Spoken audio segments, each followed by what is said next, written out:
السلام عليكم أصحابتي القالقة ولاشين فرتو لك أوفيشيال أودي لميل كستو جوجتان فرحad iyo nabad igu noolaada asxaabi maanta waxaan idin hayaa barnaamijkii aad hore iga barateen oo ahaa in aan idin soo gudbiyo faa'iidooyinkii waxtarka ay leeyihiin miraha dabiiciga ah asxaabi maanta waxaan idin hayaa faa'iidada ay leedahay timirta sidaan ognahay rasuulkeena sallallahu alayhi wasallam ayaa tilmaamay faa'iidada ay leedahay ayna tahay geed barakeysan asxaabi faa'iidada ay leedahay timirta halkan laguma soo koobi karo balse maanta waxaan idin soo gudbinayaa qayb kamid ah faa'iidada ay leedahay timirta waxay u fiican tahay calool fadhiga timirta caloosha ayay jilcisaa timirta waxay kaloo u fiican tahay lafa burburka waxaana ku jira maadooyin dabiici ah sida magnesium iyo copper oo lafaha aad ugu fiican asxaabi timirta waxay kaloo daaweysaa dhiig yarida dadka anemiyada dadka dhiig baxa waxayna u fiican tahay dhamaantood timirtu waxay u fiican tahay miisaanka timirtu waxay kor u qaadaa miisaanka qofka waayo waxa ka buuxa fiitamiino iyo borotiino waxay kaloo u fiican tahay timirta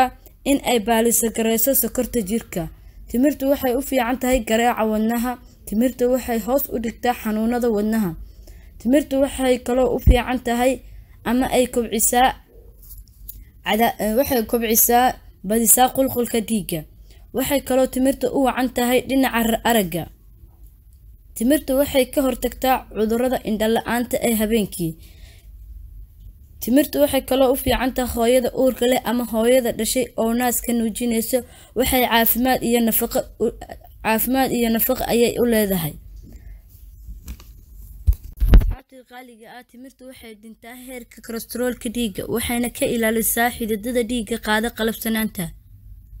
timirtu waxay daaweysaa abateed la'aanta timirtu waxay kaloo daawo u tahay timaha daata daalka indhaha iyo qaleelka afka iyo weliba efishinka gala bishimaha qofka taasoo waxaa sahlaya vitamin B2 ayaa ku jira timirta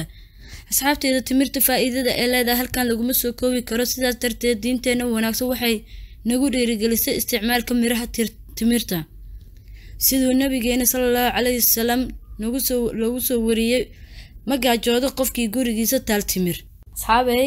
waad fahmi kartaa faa'iidada ay leedahay timirta waa geed barakeysan aan joogteeno isticmaalka timirta waad ku mahadsantiin sida quruxda badan aad igula socotaan hataa fiidiyoan ka heshay sii share gareey asxaabtaada la sii wadaag asxaabta igu cusubna waxa leeyahay soo dhawaada waa walaashin fartoo laka official oo markastaba leh waad ku mahadsantiin sida quruxda badan ay igula socotaan assalaamu calaykum wa rahmatullaahi wa barakaatuh